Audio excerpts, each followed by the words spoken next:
രാജ്യത്ത് ഇന്ന് പണിമുടക്ക് നടക്കുകയാണ്. രാജ്യത്തെ തൊഴിലാളികളെല്ലാം പണിമുടക്കുന്നു എന്നാണ് പറയുന്നത്. പക്ഷേ കേരളത്തിലും ബംഗാളിലും ചുരുക്കം ചില സംസ്ഥാനങ്ങളിൽ മാത്രമാണ് ഈ പണിമുടക്കിൻ്റെ ലക്ഷണങ്ങൾ കാണുന്നത്. പക്ഷേ കേരളത്തിൽ അതൊരു ഉപദ്രവകരമായ ലക്ഷണമായിട്ട് കൃത്യമായിട്ട് അറിയാൻ കഴിയും. രാവിലെ RCCയിൽ പോകാനും മെഡിക്കൽ കോളേജിൽ പോകാനും ഒക്കെ ബസ് സ്റ്റേഷനിലും റെയിൽവേ സ്റ്റേഷനിലും ഒക്കെ വന്നവർക്ക് ബസ്സൊന്നും കിട്ടാത്ത അവസ്ഥയാണ്. പോലീസിൻ്റെ 1-2 വണ്ടികൾ സർവീസ് നടത്തുന്നുണ്ട്, ഓട്ടോറിക്ഷ ഓടുന്നവരെ വിരട്ടുന്നുണ്ട്, കട തുറന്നവരെ ആക്രമിക്കാൻ വരുന്നുണ്ട്. ഇവരെല്ലാം പേടിച്ചരണ്ടിട്ട് പലരും ഭയന്നിട്ട് കട തുറക്കാതിരിക്കുന്നുണ്ട്. സർ, ഒരു പണിമുടക്ക് തൊഴിലാളികളുടെ ആവശ്യം ഉന്നയിക്കുന്നതാണെന്നാണ് പറയുന്നത്. അതിങ്ങനെയാണോ ആവേണ്ടത്? പണ്ട് ബന്ദായിരുന്നു. കോടതി ബന്ദെന്ന് പറയുന്നത് ഒഴിവാക്കി അങ്ങനെ ചെയ്യാൻ പാടില്ലെന്ന് പറഞ്ഞു ഹർത്താലിലേക്ക് മാറി. ഹർത്താൽ അക്ഷരാർത്ഥത്തിൽ ബന്ദായി മാറുകയാണ്. എൻ്റെ ഒരു ചോദ്യം ഇവിടുത്തെ രാഷ്ട്രീയക്കാരോട് ചോദിക്കാനുണ്ട്.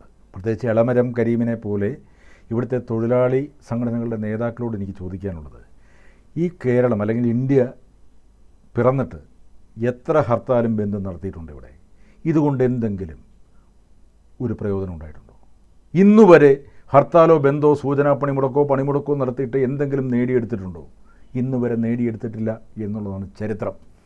ഇനി ഇവിടെ കഴിഞ്ഞ 9 വർഷമായിട്ട് ഇടതുപക്ഷമാണല്ലോ ഭരിക്കുന്നത്, LDF ഭരിക്കുന്നു. കേരളത്തിലെ ജനങ്ങൾക്കൊരു ആശ്വാസമുണ്ടായിരുന്നു.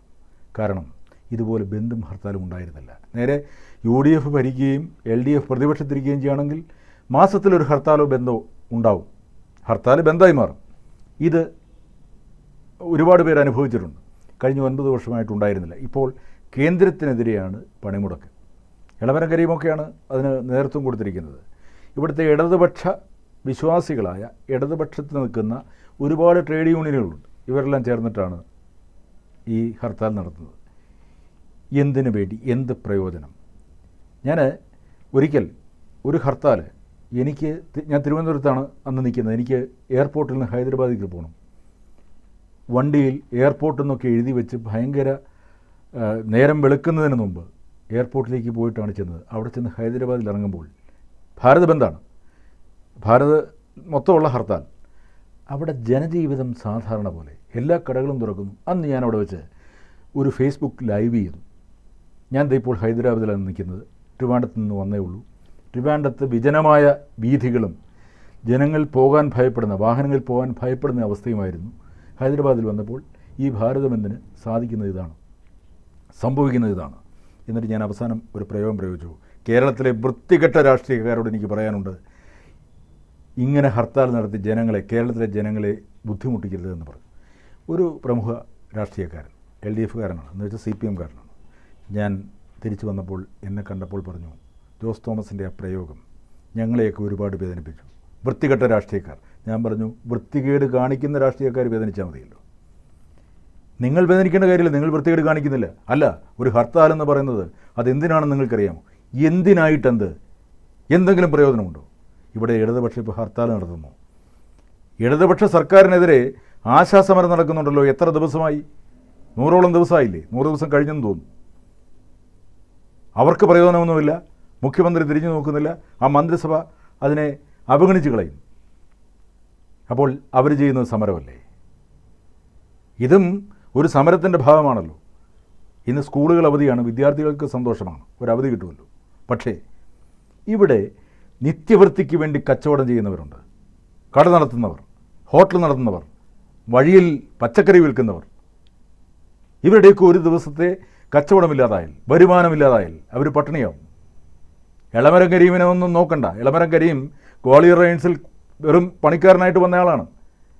അയാളുടെ കഴിവുകൊണ്ടായിരിക്കാം അയാൾ തൊഴിലാളി നേതാവായി, MP ആയി, മന്ത്രിയായിട്ടുണ്ട്. അപ്പോൾ ഇന്ന് ഒരു ഹർത്താൽ, ഇന്ത്യ ഒട്ടാകെ ഹർത്താലുണ്ട്. പക്ഷേ നിങ്ങൾ മറ്റ് സംസ്ഥാനങ്ങളിലേക്ക് നോക്കണം. അവരെയൊക്കെ ജനജീവിതം സ്വാഭാവികമായി നടക്കും. അവർ ഇന്ന് 2 മണിക്ക് എനിക്കൊരു മീറ്റിംഗ് ഉണ്ട്. അതിൽ മധുപാൽ എന്ന് പറയുന്ന ക്ഷേമനിധി ബോർഡിൻ്റെ ചെയർമാനാണ്. മധുപാൽ ആക്ടറാണ്, എഴുത്തുകാരനാണ്. അദ്ദേഹം പങ്കെടുക്കേണ്ടതാണ് എറണാകുളത്ത്. രാവിലെ ഒരു മെസ്സേജ് ഇട്ടു, ഇവിടുന്ന് വാഹനമായിട്ട് പോരാൻ കഴിയുന്നില്ല, വഴിയിൽ തടയുന്നുണ്ടെന്ന് പറയുന്നു. ഒരു കല്ലെടുത്തെറിഞ്ഞാൽ തീർന്നില്ലേ, എൻ്റെ വണ്ടി പോയില്ലേ? ക്ഷേമനിധി ബോർഡിൻ്റെ ചെയർമാനാണ്, ഇടതുപക്ഷക്കാരനാണ്. അപ്പോൾ ഞാൻ ഒരു മറുപടി ഇട്ടു, കഷ്ടമാണ്, കാലം മാറിയിട്ടും ഇങ്ങനെ തുടരുന്ന രാഷ്ട്രീയ പ്രവർത്തനം ഇത് അവസാനിപ്പിക്കേണ്ടതാണ്. ഞാൻ പറയുന്നത് പണിമുടക്കിനോട് ആഭിമുഖ്യമുള്ളവർ അവർ കടയടച്ചിടട്ടെ, അവർ പണിമുടക്കിക്കോട്ടെ. പക്ഷേ എനിക്ക് ആശയത്തോട് താല്പര്യമില്ലെങ്കിൽ നിർബന്ധപൂർവ്വം ഞാനും കടയടച്ചിട്ട് വരികയാണ്. എനിക്കും സ്വാഭാവികമായി യാത്ര ചെയ്യാൻ കഴിയില്ല. ഞാൻ വാഹനവുമായിട്ട് ഇറങ്ങാൻ പേടിക്കുകയാണ്. എനിക്ക് MG റോഡ് വരെ പോകണം.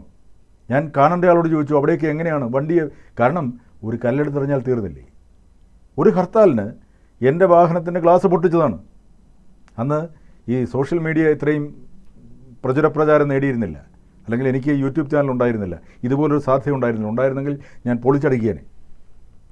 അപ്പോൾ ഈ കേരളത്തിൽ മാത്രം കാണുന്നൊരു പ്രതിഭാസമാണിത്. ഭാരത ബന്ദാണെങ്കിലും ഭാരത ഹർത്താലാണെങ്കിലും കേരളത്തിൽ അത് ബന്ദായി മാറും. ആരെയും പുറത്തേക്ക് ഇറങ്ങാൻ അനുവദിക്കില്ല. ഇവനൊക്കെ എന്താണ് ഉദ്ദേശിക്കുന്നത്? മറ്റുള്ളവരുടെ അവകാശങ്ങളും ചുമതലകളും പിടിച്ചു മേടിക്കുകയാണോ? നീ വീട്ടിൽ നിന്ന് ഇറങ്ങണ്ട, നീ ഒരു കാര്യം ഇന്ന് ചെയ്യണ്ട. ലോട്ടറി വിൽക്കുന്ന ആൾക്കാർ, ഞാൻ ചോദിക്കട്ടെ, അവരുടെ ഉപജീവന മാർഗം അതല്ലേ? കേരള സർക്കാരിന് തന്നെയാണല്ലോ ലോട്ടറി. പലപ്പോഴും ലോട്ടറി അങ്ങോട്ട് ചെന്നെടുക്കുന്നവരല്ല, അതുമായിട്ട് വരുമ്പോൾ എന്നാ എടുത്തേക്കാം, പാവത്തിന് ഒരു കാശ് കിട്ടുമല്ലോ എന്ന് കരുതി എടുക്കുന്നവരുണ്ട്. ഇന്നത്തെ ദിവസം അവരുടെ കച്ചവടം നഷ്ടമല്ലേ? ഇനി ഈ ഹർത്താൽ നടത്തിക്കൊണ്ട് എന്തെങ്കിലും പ്രയോജനമുണ്ടാകുന്നുണ്ടോ? അതാണ് ചോദ്യം. ഇന്ന് നടത്തിയ ഹർത്താൽ എന്തിനു വേണ്ടിയായിരുന്നു? അത് പ്രയോജനം കിട്ടുന്നുണ്ടോ? ഭാരത സർക്കാരിനെതിരെയാണ്. ആ ഭാരതം ഭരിക്കുന്നവർ ഈ ഹർത്താലിനെ മുഖവിലേക്ക് എടുക്കുന്നുണ്ടോ? ഈ ഹർത്താലിൻ്റെ ആരാണ് നടത്തുന്നത്?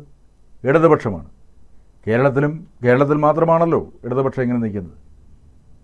ബാക്കി ഇന്ത്യ മൊത്തം ഇടതുപക്ഷക്കാർ നടത്തിയിട്ടും ഈ സർക്കാരിനെ ചെറുവിരലനക്കിച്ച് അല്ലെങ്കിൽ ആ ഉദ്ദേശ ലക്ഷ്യങ്ങൾ സാധിച്ചെടുക്കാൻ സാധിക്കുന്നുണ്ടോ? ഇല്ല. അപ്പോൾ ഒരു ദിവസത്തെ 24 മണിക്കൂർ ഒരു മനുഷ്യൻ്റെ സേവനവും അവൻ്റെ ജോലിയും മുടക്കിക്കൊണ്ട് ഈ ചെയ്യുന്ന പ്രവൃത്തി, ഇത് ഈ കാലഘട്ടത്തിന് ചേർന്നതാണെന്ന് ഇവിടുത്തെ രാഷ്ട്രീയക്കാർ ചിന്തിക്കണം. പിന്നെ ഡയസ് നോൺ പ്രഖ്യാപിച്ചിട്ടുണ്ട്. അതുകൊണ്ട് കേന്ദ്ര സർക്കാർ ജീവനക്കാർ ചിലപ്പോൾ ജോലിക്ക് ഹാജരായേക്കും. സംസ്ഥാന സർക്കാരും ഡയസ് നോൺ പ്രഖ്യാപിച്ചു. സംസ്ഥാന സർക്കാർ നിർബന്ധിതരായി അതിന്. പക്ഷേ അവർ മറുവഴിയെ പറയും, നിങ്ങൾ ജോലിക്ക് വരണ്ട എന്ന് പറയും. അല്ല, അവരുടെ യൂണിയനെ കൂടെ തടയിക്കും. ശമ്പളം കട്ടി. ഇത് സർക്കാരിന് ആത്യന്തികമായിട്ട് ലാഭമാണ്. ഇതൊക്കെയാണ് സംഭവിക്കുന്നത്. ഞാൻ പറഞ്ഞില്ലേ, ഇത് രാഷ്ട്രീയക്കാരുടെ പൊറാട്ട് നാടകമാണ്. നമുക്ക് ഈ വൃത്തികെട്ട, വീണ്ടും ഞാൻ ആവർത്തിക്കുന്നു, ഐ റിപ്പീറ്റ്, ഈ വൃത്തികെട്ട രാഷ്ട്രീയ കോമരങ്ങളെ അടക്കി നിർത്തിയില്ലെങ്കിൽ ഈ ഭാരതം നന്നാവില്ല. ചെറുപ്പക്കാർ ഇനിയും വിദേശത്തേക്ക് പോകും. കഴിഞ്ഞ ദിവസം പറയുന്നത് കേട്ടു, ഇപ്പോൾ യൂണിവേഴ്സിറ്റി സമരം നടക്കുന്നു. വളരെ തമാശയല്ലേ ആ കാര്യങ്ങൾ മുഴുവൻ? ഞാൻ ചോദിക്കുന്നത്, ഇവർ ഈ സമരം നടത്തുമ്പോൾ അവിടെ രാഷ്ട്രീയ വിഷയങ്ങളൊക്കെ മാറി നിൽക്കട്ടെ, അവിടെ പഠിക്കുന്ന, അവിടുന്ന് സർട്ടിഫിക്കറ്റ് കിട്ടേണ്ട വിദ്യാർത്ഥികളുടെ അവസ്ഥ എന്താണ്? സമരം നടത്തുന്നവർ അതാലോചിക്കുന്നുണ്ടോ? ഈ വിദ്യാർത്ഥികൾക്ക് ഏത് രാഷ്ട്രീയ പ്രസ്ഥാനം വന്നാലും കുഴപ്പമില്ല, അവർക്ക് പഠിക്കണം, അവർക്ക് കൃത്യമായി സർട്ടിഫിക്കറ്റ് കിട്ടണം. PC-യും രജിസ്ട്രാറും ഒക്കെ സൈൻ ചെയ്ത് സർട്ടിഫിക്കറ്റ് കിട്ടി അവർക്ക് ഉന്നത വിദ്യാഭ്യാസത്തിന് പോകേണ്ടതുണ്ട്. അതൊന്നും നടക്കുന്നില്ല. ഇത് നടക്കാതെ വരുന്നത് എന്താണ്? രാഷ്ട്രീയക്കാർ അവരുടെ തൻപോരിമ കാണിക്കുക. ആരാണ് വലിയവൻ? ഒരു കൂട്ടം, ഏത് രാഷ്ട്രീയക്കാരുമായിക്കോട്ടെ, സമരം നടത്തുമ്പോൾ മറുവഴിയെ മറ്റൊരു കൂട്ടർ സമരവുമായിട്ട് വരുന്നു. അവിടെ അടി ഉണ്ടാകുന്നു. പലപ്പോഴും സർക്കാരിൻ്റെ കെടുകാര്യസ്ഥതയെ മറച്ചു വെക്കാൻ വേണ്ടിയാണ് പല സമരങ്ങളും ഉണ്ടാക്കിവിടുന്നതാണ് എനിക്ക് തോന്നുന്നത്. കാരണം ഇപ്പോൾ ഈ മെഡിക്കൽ കോളേജ് വിഷയങ്ങൾ, ഹാരിസ് ഡോക്ടർ പറഞ്ഞ വിഷയം, ട്രിവാൻഡ്രം മെഡിക്കൽ കോളേജിൽ അത്യാവശ്യ ഉപകരണങ്ങളില്ല എന്ന് പറയുന്ന, ഇതിങ്ങനെ സർക്കാർ ഗതികെട്ട് നിൽക്കുന്ന അവസരത്തിൽ ഒന്ന് മുഖം മിനുക്കാൻ വേണ്ടി, ആ വിഷയത്തിൽ നിന്നും വ്യതിചലിക്കാൻ വേണ്ടിയാണ് ഈ സമരം ഉണ്ടാക്കുന്നതാണ് പലപ്പോഴും രാഷ്ട്രീയ നിരീക്ഷകർ പറയുന്നത്. സത്യമായിരിക്കാം. എന്തായാലും ഇത് രാഷ്ട്രീയക്കാരുടെ കളികൾ തന്നെയാണ്. ഇപ്പോൾ ഹർത്താലായാലും സമരമായാലും ഇതൊന്നും ജനങ്ങൾക്ക് ആത്യന്തികമായി യാതൊരു ഗുണവും ചെയ്യുന്നില്ല. രാഷ്ട്രീയ നേതാക്കൾക്ക് ഇപ്പോൾ ഈ അടികൂടാൻ പോകുന്ന ചെറുപ്പക്കാരുണ്ടല്ലോ, അവരുടെ മനസ്സിലിരിക്കുന്ന എന്താ? ഞങ്ങൾ നാളത്തെ നേതാക്കളാകും, ഞങ്ങൾ MLA ആകും, മന്ത്രിയാകും. അതിൽ 1% പോലും ഈ രാഷ്ട്രീയത്തിന് മുൻനിരയിലേക്ക് വരുന്നില്ല. അവരടികൊണ്ട് കൂത്തുപറമ്പിൽ പുഷ്പൻ കിടന്നതുപോലെ ചിലപ്പോൾ വർഷങ്ങളോളം കിടക്കും, മരിച്ചു പോകും. അല്ലെങ്കിൽ അവർ ഈ ജീവിതകാലം മുഴുവൻ വേദനയിൽ നിന്ന് ജീവിക്കേണ്ടി വരും. ഇത് മാത്രമേ സംഭവിക്കുന്നുള്ളൂ. 1%, 1% ആൾക്കാർ ചിലപ്പോൾ നേതൃനിരയിലേക്ക് വന്നേക്കാം. അതുകൊണ്ട് പോക്കറ്റ് നിറയ്ക്കാം, അതായിരിക്കും അവരുടെ ഉദ്ദേശം. രാജ്യസ്നേഹം കൊണ്ടാണോ രാഷ്ട്രീയത്തിലേക്ക് വരുന്നത്? ഒരിക്കലുമല്ല. അവരുടെ പോക്കറ്റ് നിറയ്ക്കുക, വയറ് നിറയ്ക്കുക, അധികാര കസേര ലക്ഷ്യം വെച്ചുകൊണ്ടുള്ള യാത്ര, അത് മാത്രമാണ് സംഭവിക്കുന്നത്. ഈ ഹർത്താലും ഇവിടുത്തെ ഈ സമരങ്ങളും ഇത് അവസാനിപ്പിക്കേണ്ടിയിരിക്കുന്നു, അവസാനിപ്പിച്ചേ പറ്റും.